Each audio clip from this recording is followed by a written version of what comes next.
Hello everyone, I'm George from Ireland, so welcome back to my channel, and I'm remarking now on the passing of Madeleine Albright, the late Dr. Albright of happy, though not quite glorious memory. So she's notable for being the first woman to serve as the Secretary of State of the United States. Every other country would call that the foreign minister. So she held that position from 1997 until 2001. She was appointed by President Bill Clinton. She was born in what was then Czechoslovakia. And I think she's only the second American Secretary of State to be born outside the United States. She wasn't a born American. She wasn't born to American parents in Czechoslovakia. She's born to Czechoslovak parents. And she didn't know till she was 59, she was actually ethnically Jewish, though religiously Christian. Don't want to limb her entire biography. Hello there, Qasim. I hope I pronounced your name correctly. But her father was a diplomat, was posted to London when Madeleine Albright was 2, and that may well have saved her life, because being of Jewish stock, had she remained in Czechoslovakia, she likely would have been killed in the Holocaust, and several of her relatives were. And then later, her father, he found a position in the United States. He was an anti-communist, so they'd returned to Czechoslovakia briefly after the Second World War and left almost immediately.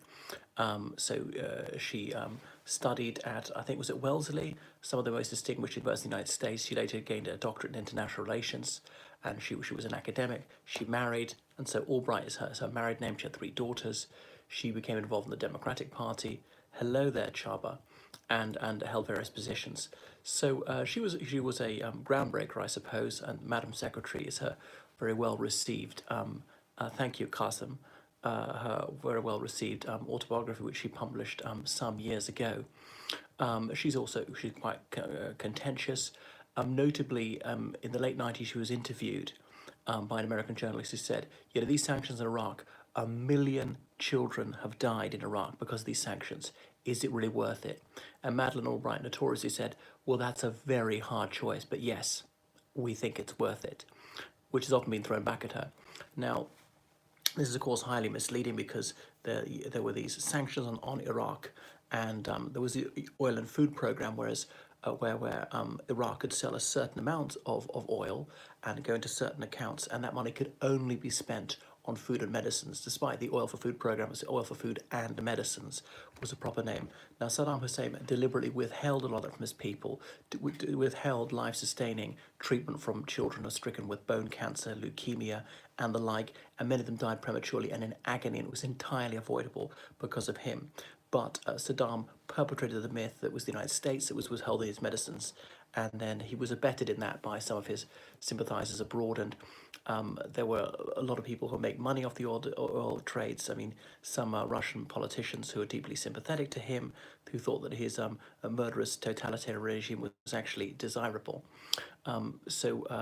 Now, there are bad things about Madeleine Albright. She was a tireless advocate of the oppression of Palestine, of the illegal occupation of Palestine, and so on. And there was no atrocity committed by Israel that was too foul for her to defend. So, I mean, atrocities should be called out, whoever commits them, whether it's Israelis, whether it's Israel's enemies, whether it's America's allies, whether it's America's enemies, whether it's the United States itself. There's got to be non-selectivity in the denunciation of crimes against humanity. Anyway, so she had a number of thorny issues to deal with at a time.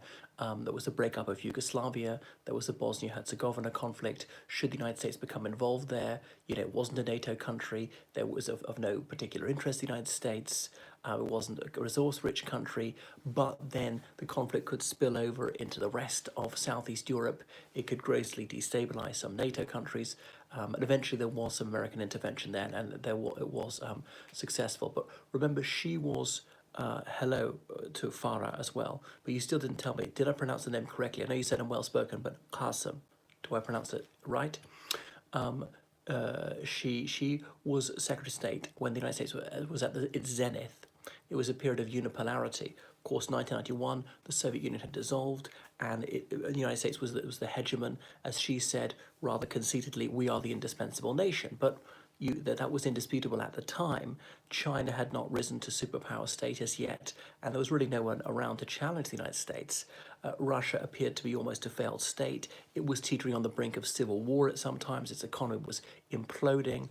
And so American mastery was really unchallengeable at that time. Karsim. Okay. Is this better? Karsim. Anyway, so that was her, and obviously, when Bill Clinton left office, she also left office. The new administration under George W. Bush came in, so she's no longer president.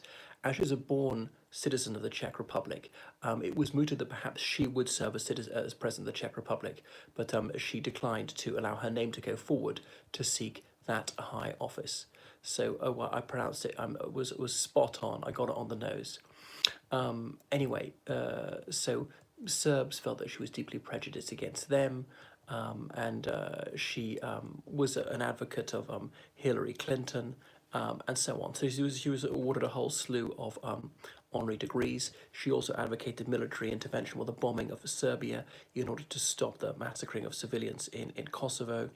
The Kosovo Albanians being Muslims in almost every case. So she's saying, you see, we're not anti-Muslim. Here we are saving Muslims when other people like the Serbs and the Russians would have them butchered.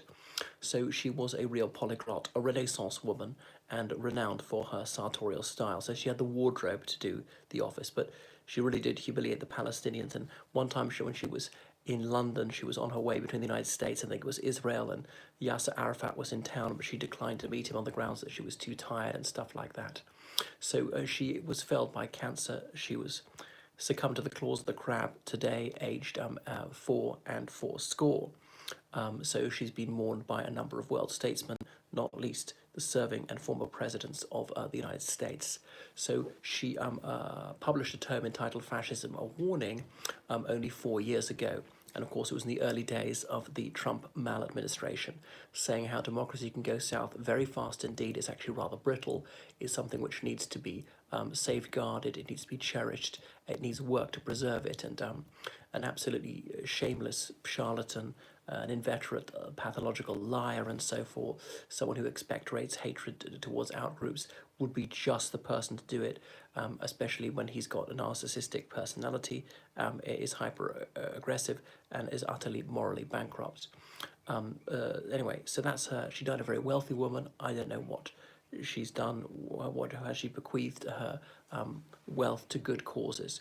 So she's also a reminder of happier times, of times that were less strained when there are a few local conflicts. But this is the time of Francis Fukuyama's The End of History and The Last Man prophecy, when he said that gradually that there would be setbacks. Eventually, the American model would become the norm, adopted by the whole world. It would take decades, perhaps centuries. But obviously, after about 2003, Fukuyama recanted and said he didn't take sufficient account of the radically dissimilar historical experiences of various zones of the world, of different ideologies and perspectives, and therefore it was premature of him, it was triumphalist of him. He ought to be more skeptical, more circumspect in his forecasts. So that's her, and how she's seen some of the world she tried to build shattered, some of it still in place. So do I mourn her? Well, somewhat, but she also advocated for evil too. Thank you for watching. Toodle pip.